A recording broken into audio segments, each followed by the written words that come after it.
Have you ever taken a healthy little cutting, placed it in a glass of water, and felt excited, only to find the bottom turning brown, soft, and mushy a few days later?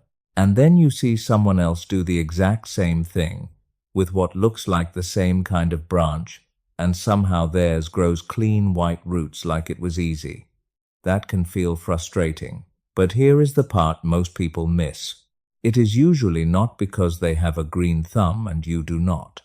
Most of the time, the cutting fails because of one small mistake that happens right at the beginning. The cut end is not just a stem sitting in water. It is an open wound. And if that wound is placed in the wrong kind of water or left without protection, bacteria and fungus can move in before the plant has a chance to grow roots. So the real secret is not luck. It is not expensive rooting powder either. It is learning how to protect that fresh cut and create water that helps the cutting stay alive long enough to root. Once you understand that, propagation feels a lot less mysterious. And today, Quiet Growth Lab is going to show you why some cuttings rot, why others root fast, and what you can do differently, starting with your next glass of water. The biggest thing to understand is this. A cutting is not just a small plant yet. It is a piece that has just been separated from its mother plant. One moment, it was getting water, minerals, and energy from the whole plant. The next moment, it has to survive on its own. That is a real shock. And the weakest point is the fresh cut at the bottom. That spot is open, tender, and easy for bacteria or fungus to attack. The water may look clean to your eyes, but that does not mean it is safe for a stressed cutting. A clear glass of tap water can still have things the plant does not like. It can also lose oxygen if it sits too long. And when the water gets stale, warm, or dirty, the stem starts breaking down instead of building roots. That is why some cuttings turn brown before anything good happens. They are not failing because the plant is bad. They are failing because the environment is working against them. If we want roots, we have to stop treating the cutting like a finished plant. We have to treat it like something wounded, weak, and trying to recover. Give it clean water, gentle protection, and the right conditions, and it suddenly has a much better chance to survive. Here is the mistake almost everyone makes at first. They see a nice healthy stem, cut it off, drop it into a glass of tap water, and put it on the windowsill. That is it. It feels simple. It feels like it should work. And sometimes for a very easy plant it might, but many times 3 or 4 days later, the bottom of the stem starts looking strange. First it turns a little brown, then it gets soft, then it feels slimy when you touch it. Before long, the water turns cloudy and starts to smell bad. At that point, most people think, well, I guess this plant just didn't want to root, but that is not really what happened. The cutting was not protected. That fresh cut at the bottom was sitting open in water, almost like a small wound, and when bacteria or fungus get there before roots can form, the stem starts to break down. It is not bad luck. It is not because you are terrible with plants. It is just a setup that makes rot too easy. The good news is, once you understand this one thing, you can change the whole result. The first simple trick is raw honey. And I know, it sounds almost too easy. Most people hear honey and think, wait, won't sugar in water make bacteria worse? That is a fair question. But raw honey is not the same as pouring plain sugar into a glass. Good raw honey has natural properties that can help protect the cut end of the stem. Think of it like a soft, natural bandage. When you dip the fresh cut into a little honey before placing it in water, it coats that open area. It helps keep the wound from being exposed right away. That matters a lot, because the first few days are when the cutting is most vulnerable. It has no roots yet. It has no real way to defend itself. It is trying to stay alive long enough to build something new. Honey gives that cut end a little protection against the things that cause rot. You do not need much. Just a small dab is enough. This is not about drowning the stem in honey or making the water sweet. It is about covering the wound lightly, so the plant has a better chance to heal and start rooting instead of turning brown and mushy. The reason honey can help is pretty simple when you think about what the cutting is going through. That stem has just been separated from the mother plant. It is stressed, it is low on support, and the cut end is wide open. Honey sits around that wound and helps slow down the attack from bacteria and fungus. At the same time, it gives the cutting a small bit of quick energy during a hard moment. Not a lot, just enough to help it get through those first days when it is trying to switch from survival mode into root building mode. A good example is a ficus or rubber tree cutting. If you have ever cut one, you know it can leak that white sticky sap, and these cuttings can rot fast if you just throw them into water. A better way is to wipe off the sap with a clean cloth, then dip the cut end into raw honey before placing it in room temperature water. That small step can make a big difference. Instead of the bottom turning black and soft, the cut has time to seal, calm down, and form those tiny white bumps where roots begin. It feels almost like a plant rescue trick, but really, it is just giving the cutting the protection it should have had from the start. Let's say you want to propagate a ficus, or what many people call a rubber tree. If you have tried this before, you probably know it can be a little dramatic. You make the cut, and right away that white sticky sap starts leaking out. A lot of people skip past that part. They just put the cutting straight into water and hope for the best. But that sap and that fresh wound can make the bottom of the stem rot fast if you do not handle it right. So here is a better way. After you cut the branch, take a clean cloth and gently wipe away the white sap. Do not crush the stem. Just clean it up a little. Then dip the cut end into a small amount of raw honey. You do not need a big glob, just enough to coat the wound. After that, place it in a glass of room temperature water, not cold water from the tap. Room temperature is much easier on the plant. Then leave it in a bright spot, but not in harsh direct sun. If everything is right, after about 10 to 14 days, you may start seeing small white bumps around the cut. Those are not full roots yet. They are callus tissue. Think of them as the plant's first repair work. From there, the real roots begin to push out. That is the moment you know the cutting has made it through the hardest part. Now let's talk about the second secret, aloe vera.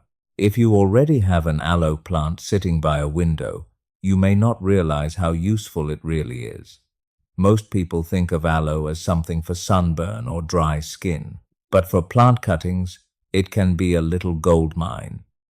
The clear gel inside the leaf is gentle, soothing, and full of natural compounds that can help a cutting during its weakest stage. Remember, a fresh cutting is stressed. It has no roots yet. It is trying to heal the wound, stay hydrated, and start growing all at the same time. That is a lot for one small stem. Aloe gel helps by coating the cut end and giving it a cleaner, calmer place to begin.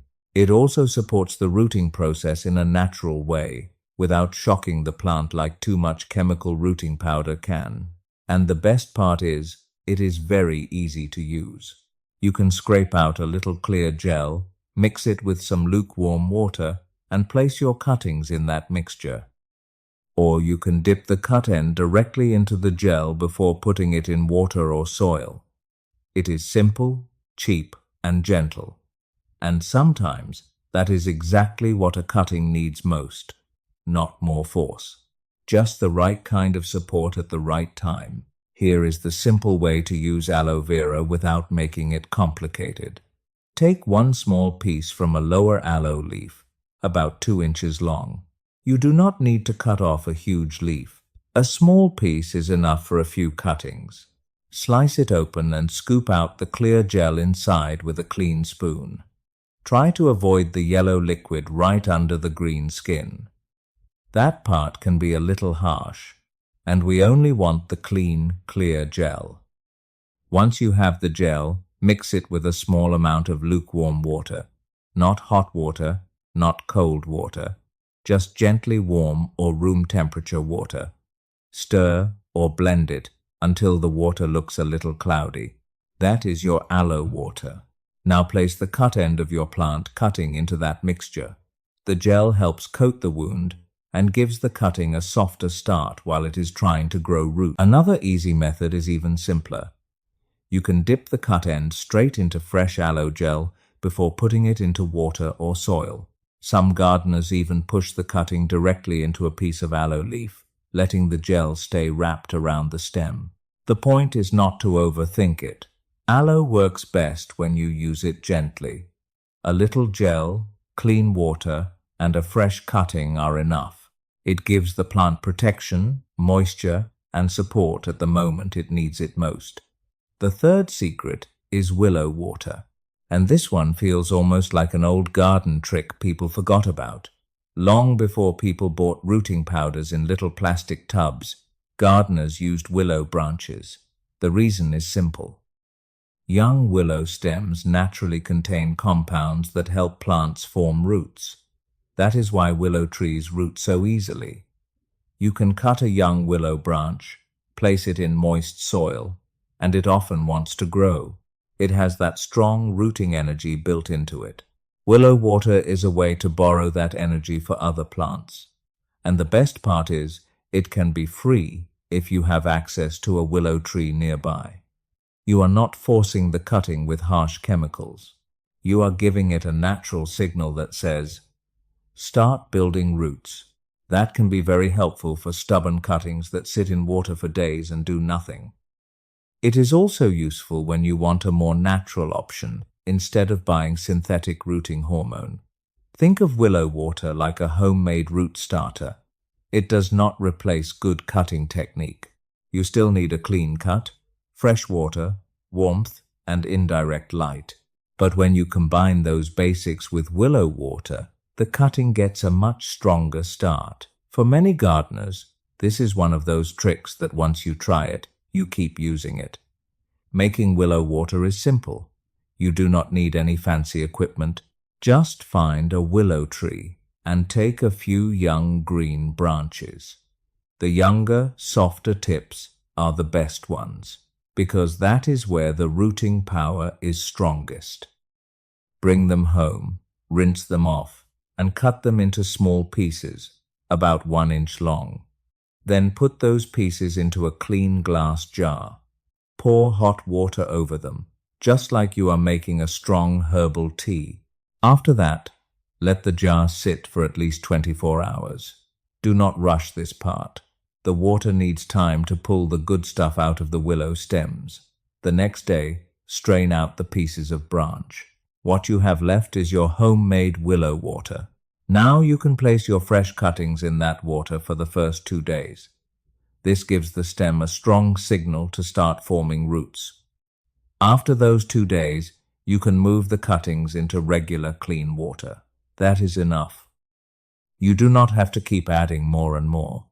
The first push has already been given. It is a quiet little trick, but it can make stubborn cuttings wake up and start working. The water itself matters more than most people think.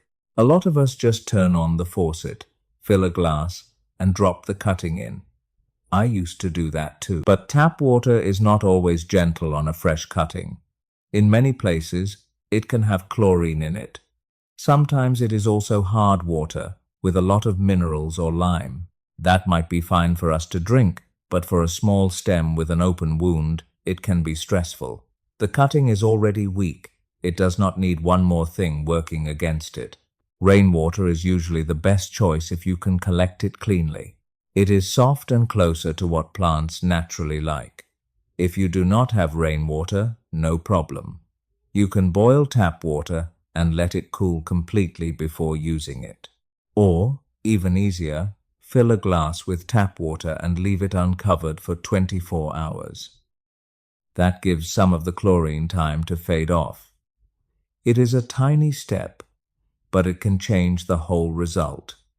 Clean, gentle water gives the cutting a better start. And when the start is better, the roots come easier. One thing people forget is that roots need air too.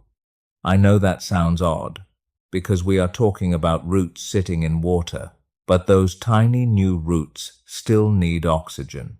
When water sits in the same glass for too long, especially in a warm room, it starts to go stale. It loses freshness. It loses oxygen. And when that happens, the cutting can feel like it is slowly suffocating before the roots even get started. That is why leaving the same water there for weeks is a bad idea. It may look harmless, but down at the bottom of the glass, things can turn ugly fast. A good habit is to change the water every 3 to 4 days. Fresh water brings fresh oxygen. It also keeps bacteria from building up too much. But when you clean the glass, keep it simple. Do not scrub it with strong dish soap. Even a tiny bit of soap left behind can hurt a young cutting. Just rinse the glass well with hot, clean water. That is enough. The goal is not to make everything smell like soap. The goal is to keep the water fresh, clean, and gentle so the cutting has room to breathe and grow. Temperature can make or break the whole process. A cutting does not like cold water. When the water is too cold, the stem almost shuts down. It may still look alive for a while, but inside, very little is happening. The cells slow down, root growth stalls, and after a few days, you may think the cutting is stubborn, when really it is just too cold to work. Most cuttings root much better when the water stays warm and comfortable, around 72 to 79 degrees Fahrenheit, or about 22 to 26 degrees Celsius. That is the sweet spot. Not hot, just cozy room temperature. This matters even more in winter. A windowsill can look bright and perfect, but it may be cold at night. If the glass sits on a chilly surface, the water cools down fast. A simple fix is to place the glass on a thick book, a cork mat, or a small piece of foam. That little barrier helps keep the water from getting too cold. And when you change the water, do not pour in ice-cold tap water. Let it come to room temperature first. A sudden cold shock can set the cutting back, even if everything else was going well. Light matters a lot, but this is where many people overdo it. They think, plants love sun, so I'll put this cutting in the brightest window I have. It sounds right, but with cuttings, too much sun can be a problem. Remember, the cutting does not have roots yet. It cannot pull up enough water to replace what the leaves lose during the day. So when strong midday sun hits those leaves, the cutting starts drying out fast. It may be standing in a glass of water, but it still cannot use that water well yet. That is the strange part. It can die of thirst while sitting in water.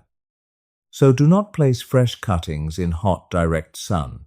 A south-facing window at noon can be too harsh. What they need is bright, gentle light. Indirect light is best. An east-facing window is often perfect because the morning light is softer.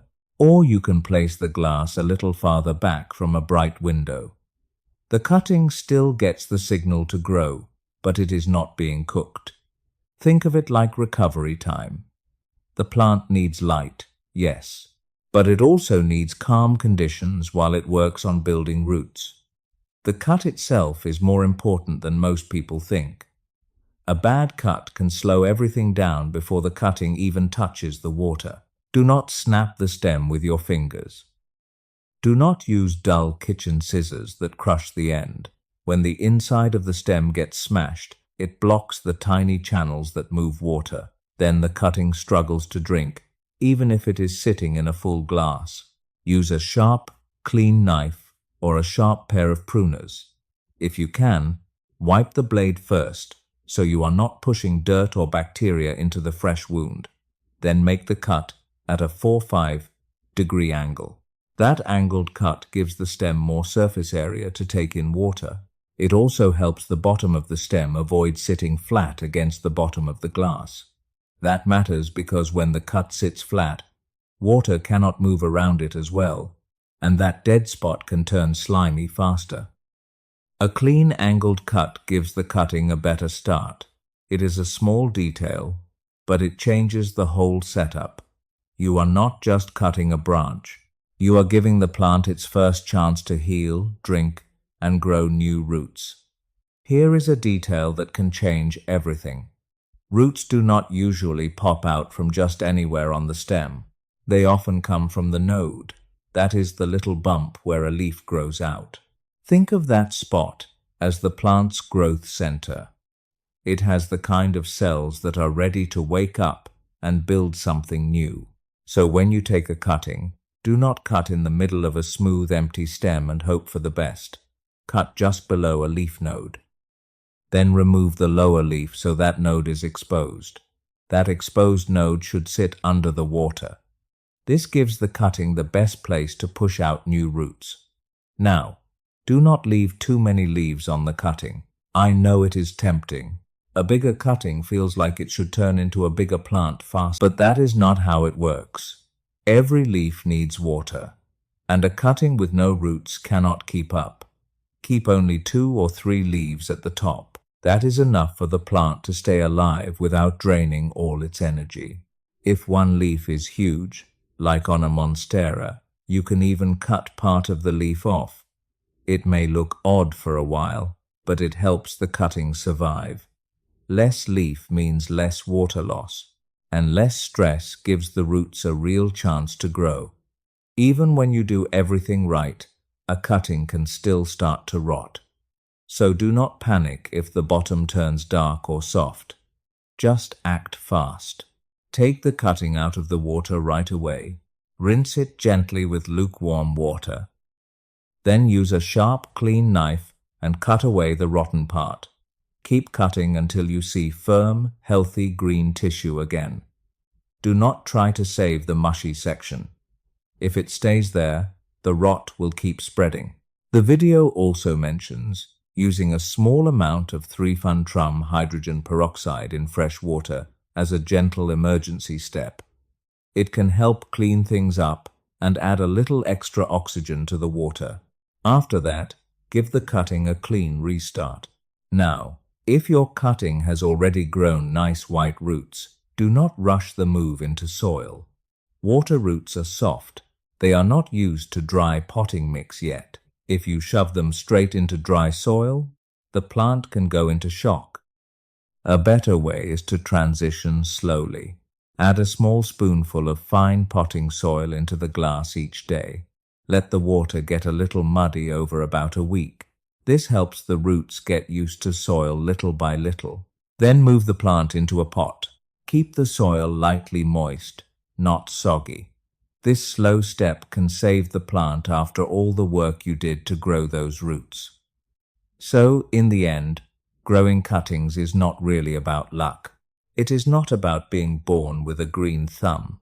Most of the time, it comes down to understanding what that little cutting is going through. It has just been separated from the mother plant. It has an open wound. It has no roots yet. And it is trying to survive long enough to start over. So our job is simple. Give it a clean cut. Give it gentle water. Protect the wound with something natural, like raw honey, aloe vera, or willow water. Keep the water fresh so it has oxygen. Keep it warm, but not hot. Give it bright light, but not harsh direct sun. And when the roots finally come, do not rush the move into soil. Let the plant adjust slowly. That one step alone can save a cutting that took weeks to root. Once you start thinking this way, propagation becomes much less frustrating. You stop guessing. You stop throwing away mushy stems. And you start seeing small branches turn into real healthy plants. That is one of the best parts of gardening. You take something tiny, almost nothing, and with a little patience, it becomes new life. Thank you for watching Quiet Growth Lab. If this helped you, Please hit the like button, subscribe to the channel, and turn on notifications so you do not miss the next simple gardening tip. And if you have a cutting sitting in water right now, go check it today. A small change might be all it needs to survive.